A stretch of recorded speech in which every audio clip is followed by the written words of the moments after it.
In this tutorial, we're going to work some more with inequalities. This first example says, write the interval negative infinity up to and including 1, or from 5 to infinity as an inequality. Graph the solution. So let's think about what this is saying. This is saying this first interval says that we have a value that's anything from 1 to negative infinity. So that would mean that we have a value for x that's less than or equal to 1, because it's anything from 1 and less than or below. Now the other interval, we have 5 to infinity, so our value can be anything greater than 5.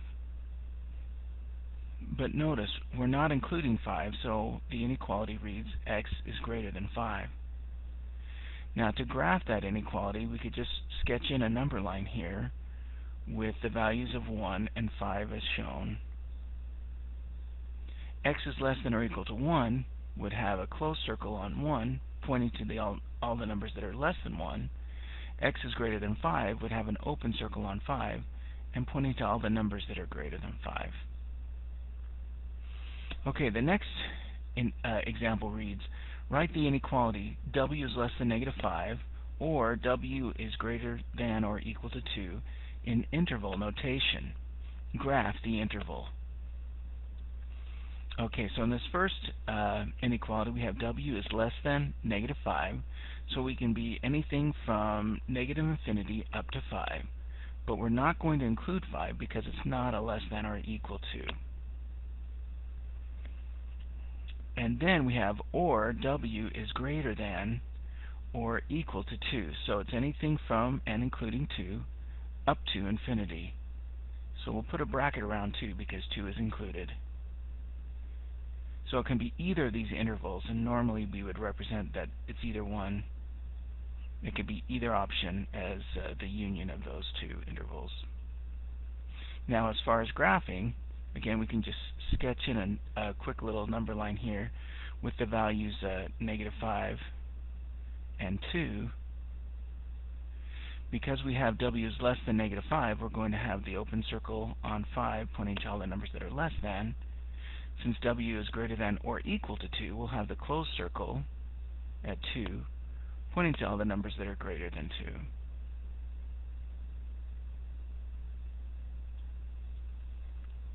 Let's take a look at this example. You've scored an 86 and a 90 on your math tests.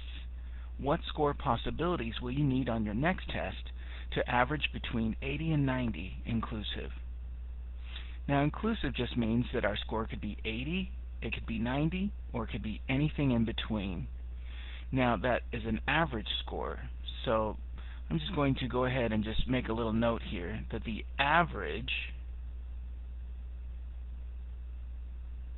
is between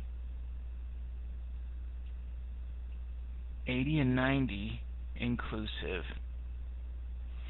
So the average is greater than or equal to 80, it's less than or equal to 90. Well, how do we determine the average? Well, we add up all the test scores and divide that by the number of test scores. So in this case, we're going to have 3 tests. The first test was a score of 86. The second test was a score of 90. The third test, we don't know the score yet, but since we know there are 3 tests, we'll divide that by 3 to get the average. And again, the average is between 80 and 90 inclusive.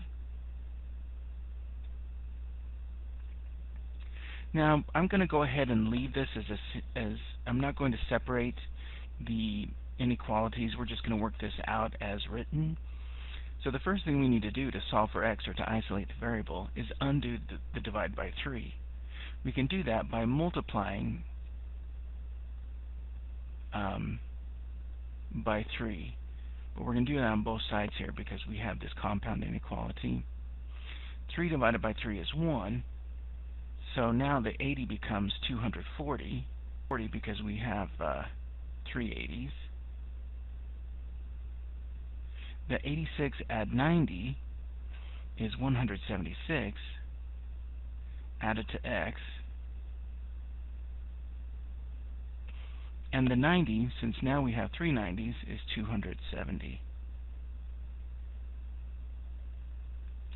Let's go ahead and isolate the x by subtracting 176 from each side. When we do that, the 240 becomes 64. The 270 becomes 94. And so that means that the final test score that we need has to be between 64 and 94 inclusive.